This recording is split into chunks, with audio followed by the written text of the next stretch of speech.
With that, I would now like to introduce our fourth speaker to you today. Starting from the left, we have Dr.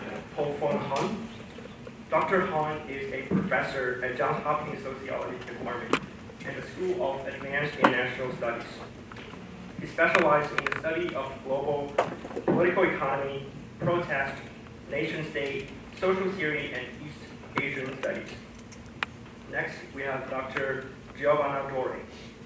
Dr. Dore is a lecturer at Johns Hopkins Krieger School of Arts and Science. She has 11 years of experience working as a political economist at the World Bank, and she will be discussing the financial and economic impact of this Hong Kong protest. Next, we have Ms. Anne Applebaum. Ms. Applebaum is a columnist for Washington Post and Pulitzer winner historian. She is also a senior fellow at the SNF Agora Institute. She recently wrote an op-ed on the Post about the Hong Kong protest and its implications on democracy. And last but not least, we have Dr. Andrew Murtha. Dr. Murtha is a director of China Studies at Johns Hopkins School of Advanced International Studies. He specializes in the study of Chinese bureaucratic politics, political institutions, domestic and foreign policies. Before we begin, I would like to acknowledge that the Hong Kong protest has been controversial and your current viewpoints may be challenged. However, the goal of our symposium today is to have an open academic discussion. This event is completely off the record, and we hope that by the end of the event, everyone will walk away having achieved a deeper understanding of what has really happened. We'll start off by having each of the speakers introducing their viewpoints, and then we will dive into a discussion panel moderated by our students, Z and Will. And finally, we'll open the ground for Q&A, followed by a dinner reception afterward. With that being said, I will hand over to Dr. Han, who will explain what happened in Hong Kong during the summer. Please welcome Dr. Han.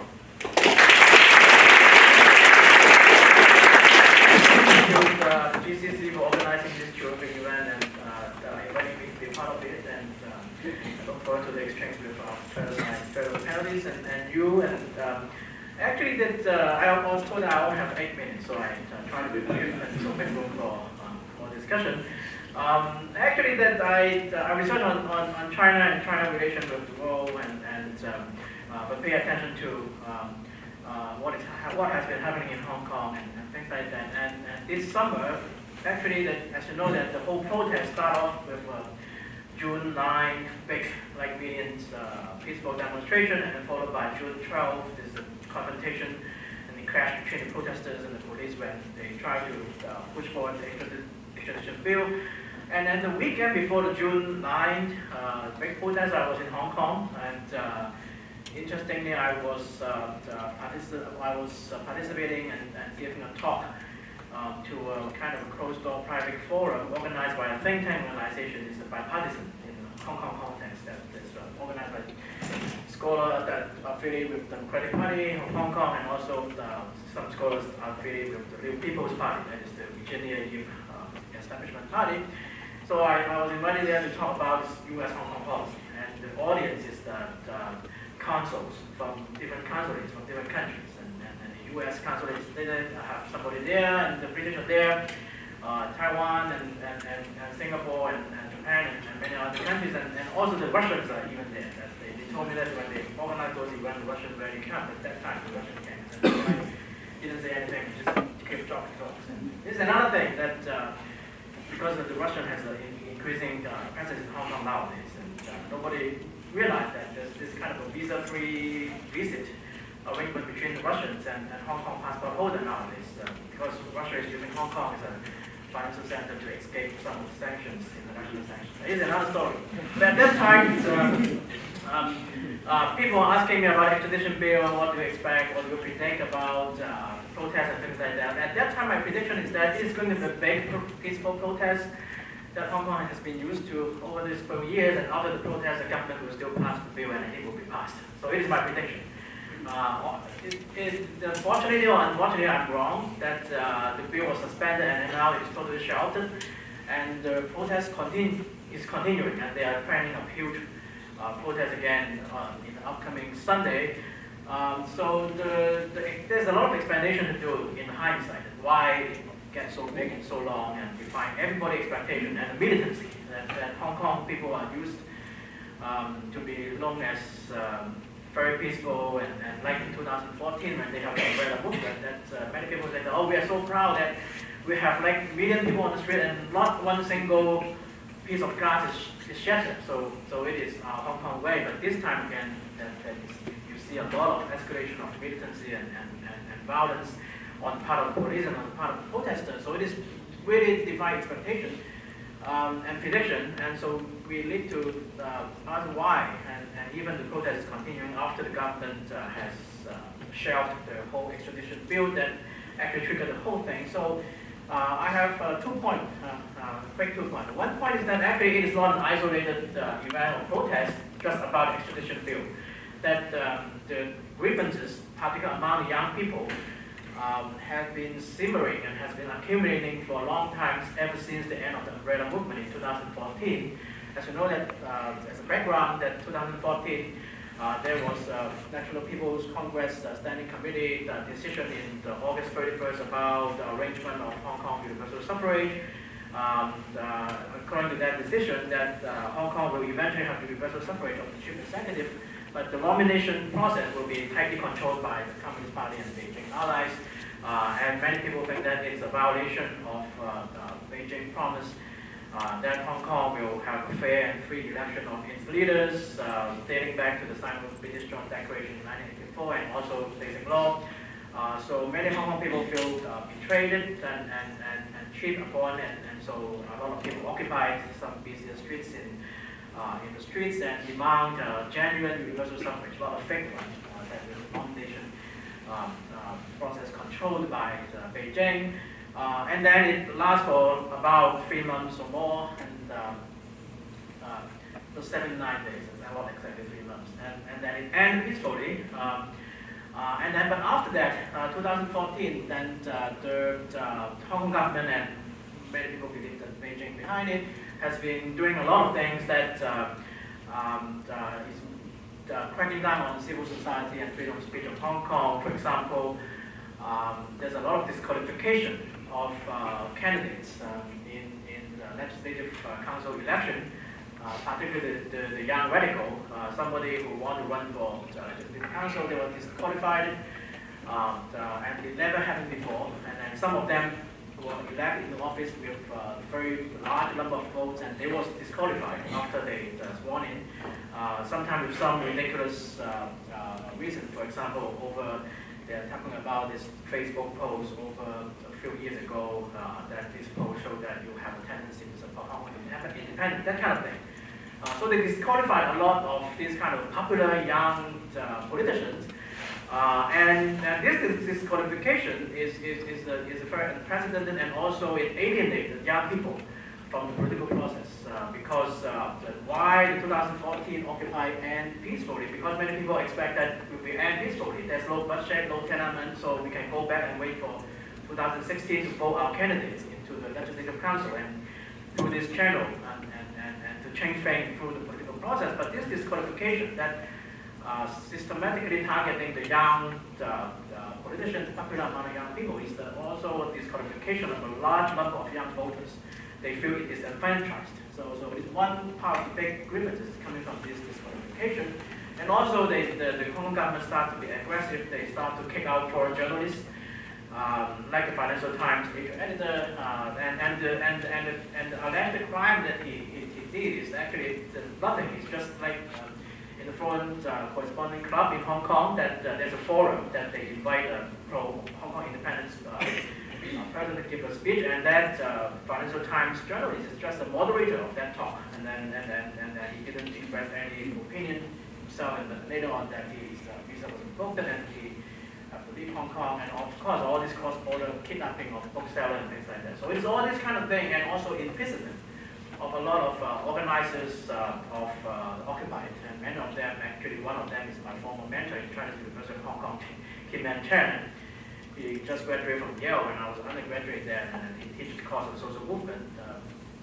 And he was in prison, and he's always a kind of a peaceful, peace and love professor that preaching no violence and turn a lot cheek when you get beaten, that kind of person. But he was now behind bar, and then a lot of other peaceful protesting organizers are behind bar. So these people see it, no immediate reaction, but among the young people that these grievances have accumulating, so they blow up all at once in this over this extradition bill. The other thing is that this extradition bill not only make many young people worried about how things are going in Hong Kong, but make also many tycoons, even mainland wealthy elite in Hong Kong, worried. And actually, this pointed to one interesting report by Financial Times in June. I can give you the reference of that report. But in this report, it mentioned that in May, when the government is trying to do the extradition bill, there's a dinner party, private dinner party between Carrie Lam, the chief executive of Hong Kong, and some wealthy Chinese tycoon have Hong Kong residency. The report didn't say who are in dinner, but the report said that in the dinner party, those wealthy Chinese tycoons who are Hong Kong residents, and I suspect Jack Ma may be there, that I tell you why I have this suspicion, is lobbying Carrie Lam not to do it, not to do the extradition bill.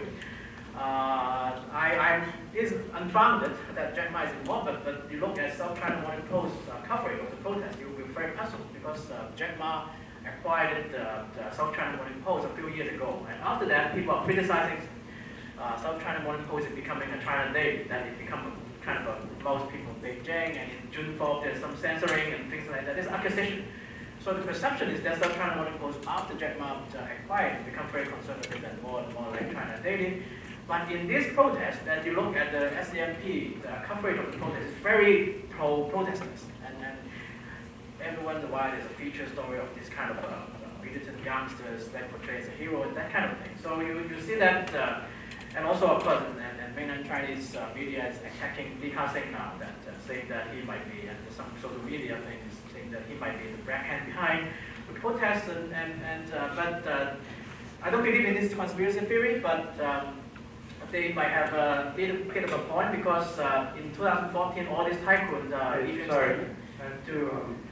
to denounce the protest, but this time they're relatively silent. So I have to end here, but this is basically the background that gives rise to this big eruption of protest. Thank you. Thank you, Dr.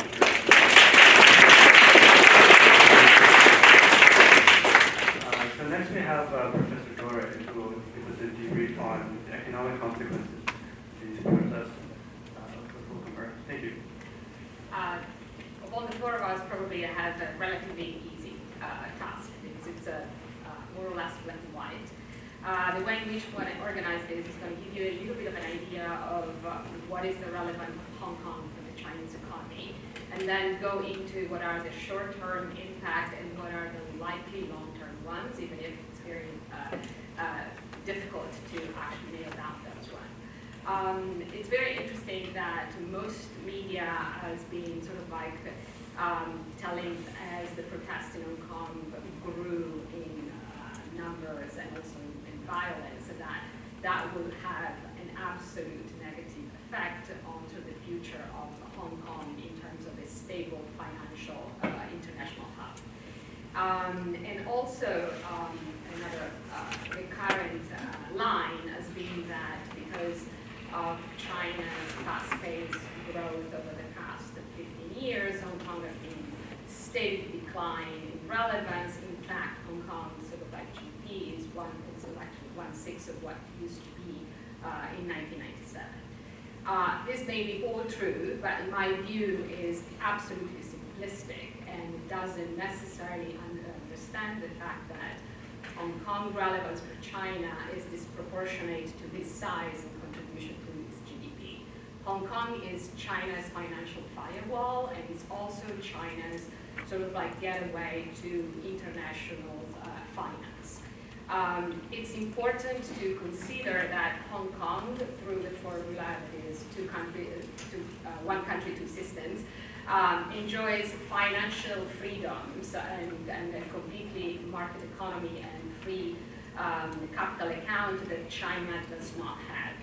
So while it's true that actually Hong Kong sort of like is under pressure for civil and political liberties to be eroded and to be contained, frankly speaking, if China wants to continue to grow at the pace that it has, and as of Friday, it will be out that China is going to be, for the next years, sort of like forecasted to be between 5 and 6.5% growth, which is significantly lower than what China is used to. China cannot afford to undermine Hong Kong financial and economic freedoms. And interestingly enough, those freedoms are based on the rule of law, which is exactly the reason why people have been in the streets for 4 months. So while the economic side of things may be a little bit more clear-cut, the reason why China might need to keep Hong Kong as it is exactly for what people are protesting. To give you an idea of why Hong Kong is so relevant for China, Hong Kong is sort of like, depending how you count it, between the 5th and the 4th largest stock exchange market in the world. It is sort of like 64% of all FDI that goes into China goes through Hong Kong, and pretty much the same percentage that goes from China out to be invested goes through Hong Kong. Something like about 1,200 or 300 international companies are headquartered in Hong Kong, and about 300 of these are American companies. And the reason why they headquarter themselves in Hong Kong is because Hong Kong can negotiate their economic treaties, and for instance, Hong Kong is not subjected to the tariffs that the rest of mainland China is subjected under the US-China trade war. If this were not enough already, Hong Kong is the largest sort of like international center for the renminbi transaction, and it's key for China because it's the only way in which China can stagger the opening of its capital account, which is still constrained. Something else that is important, sort of like most of the banking system in Hong Kong and the financial scene is now dominated by Chinese mainland banks to the tune of 3.2 times more than it was sort of like in 2010. And this has happened when European banks, American banks, and Japanese banks have not changed at all. So clearly there is a huge relevance for China in keeping a lot of what's happening in Hong Kong financially and economically in the way that it is. Mind you that all of this is also happening when Hong Kong pegs the exchange rate to the US dollars, which is, and has a very, very strict ban. This means that anything that happens in terms of a reaction to the protest from an international investor's point of view will leave Hong Kong with very, very limited room to maneuver and maintain its actually financial position, which is the reason why probably China might have to think twice before intervening in a more violent way and to do what a lot of the international sort of like actors are concerned about. In terms of short impacts, which are very, very visible, so first of all, retail has been decreasing something like 12 to 15% since July. The other thing is that the stock exchange market has been also going down in terms of the volume traded. More or less, once again, it's 12 to 13% since July.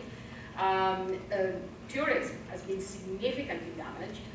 Think about that as of last week, 22 countries around the world have issued sort of like advisories for their people not to travel to Hong Kong. And so in this, tourism is very, very significant. The other key point is that Hong Kong is very famous to be a luxury market for luxury goods. And once again, a lot of import and export in that sector have been going down. You all have seen what has happened at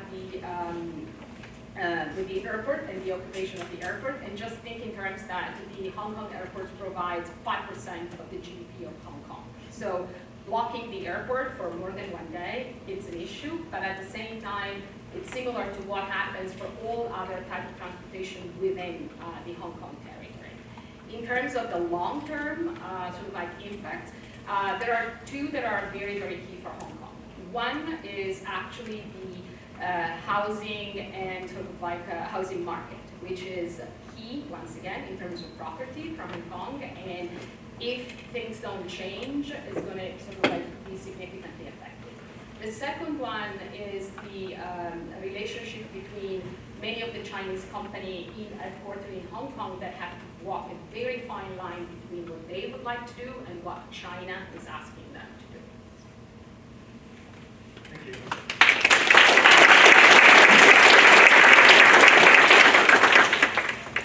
So next we have Anna Hobong, who will draw some connections with democratic movements around the world. So thank you. It's a real pleasure to be here. It's very interesting. I was actually in Hong Kong just before the handover 20 years ago, I mean days before. And the main issue at that time that people were talking about, and the main concern, was whether once Hong Kong ceased to be British and became part of China, that in effect, I know it's one country, two systems, but under Chinese jurisdiction, whether the Chinese would kill the goose that laid the golden egg by destroying the rule of law. And so the real issue was, can China maintain the rule of law upon which Hong Kong's, not political system, but also financial and market system is based. And it was widely assumed that the reason for the two systems, the reason why China didn't simply absorb Hong Kong and make it another Chinese province, was precisely because the Chinese understood this at the time, and they wanted to maintain Hong Kong's free financial markets and relationships to the rest of the world because they were advantageous to China. So it's really fascinating that 20 years later, we come to exactly this rule of law crisis that you described. This question has been at the root of whether of what kind of system Hong Kong would be from the very beginning. So I'm not a Hong Kong expert. I'm the one on this panel who doesn't know it well, other than having been there, at that time and a couple of times afterwards. But let me just give you a couple of thoughts about how Hong Kong fits internationally into the international conversation about democracy. The Hong Kong protests, like the protests in Russia that have also happened over the last couple of months, are coming at a time when democracy is very challenged in its homelands. I mean, in Western countries that have been democratic for a long time and that have long been promoters of democracy abroad, democracy is under question in many ways. I mean, I don't want to make this a discussion of the Trump administration. Let's do that another time. But there's both in terms of polling of how people in Western countries feel about democracy, they have much less confidence in it than they did 10 or 20 years ago, and also in attacks on some of the institutions of democracy in some of the most important countries. And in particular also in countries that are new democracies. So in Eastern Europe, countries which were very triumphantly became democracies after big protest movements 30 years ago.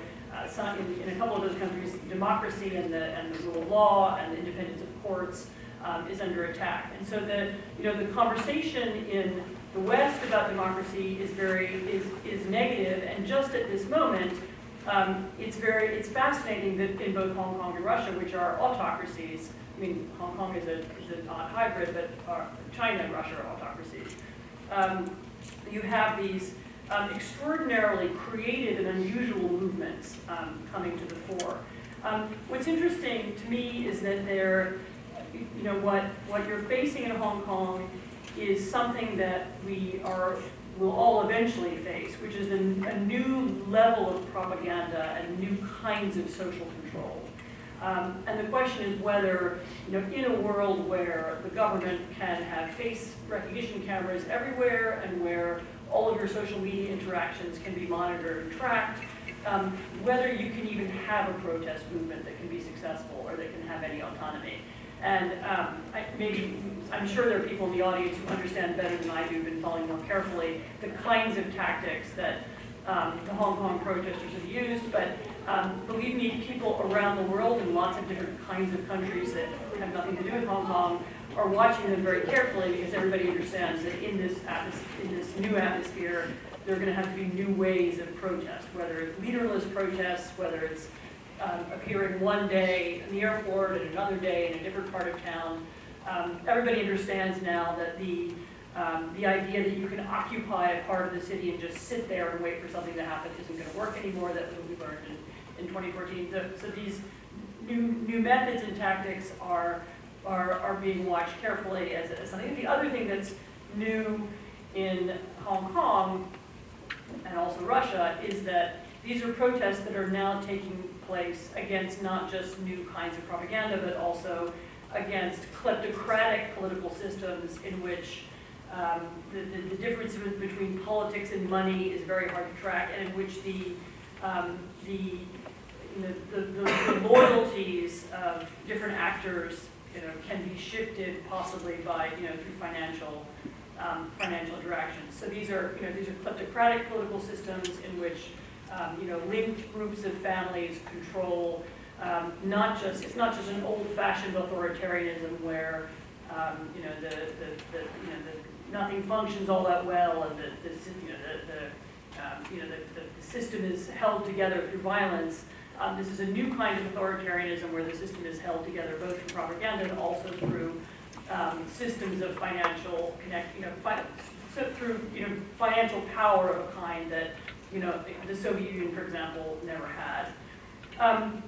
The other big difference, when you look at I suppose the thing that's new about the Hong Kong protests, and we saw this even in that kind of tiny incident about the NBA, the basketball players said last week, is that these are also taking place in a moment when the countries that have most often promoted democracy in the past and supported democracy movements, whether verbally or in some cases in other ways or morally,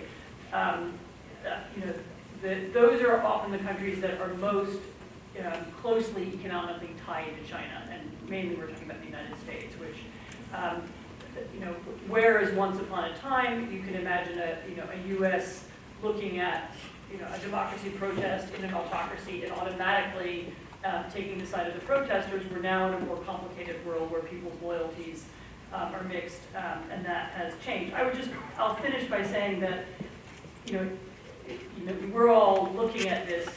I know most people in this room are looking at this and are concerned about the details of what's happening inside Hong Kong, but this is also, because of my previous remarks, this is a protest that's going to have a huge impact on other democracies around the world. And how this unfolds and how it ends is being watched by people in Russia, it's being watched by people in Central Europe, frankly, it's being watched by people in many different parts of the globe in order to understand how and whether this kind of street protest can succeed under these new conditions.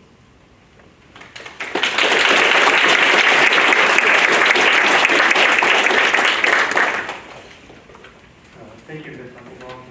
Next, we have Dr. Andrew Ressa, who will give us an account of the analogies, perhaps, between the Tiananmen protests and these current. So thank you very much. I'd like to thank the GCC, the Hong Kong Student Association, and all of you for braving the weather today and coming here to listen to us. So I'm very happy to be here, even though I imagine I might alienate at least some of you in the audience in one way, shape, or form. I don't mean to be flippant, but I do believe that this is a highly charged issue. I think everybody here has very strong opinions, which is wonderful, as do I. So the views that I'm representing are mine exclusively. They do not represent the views of SAIS or the China program, because as part of the university, we don't have a single view, but rather we have multiple views.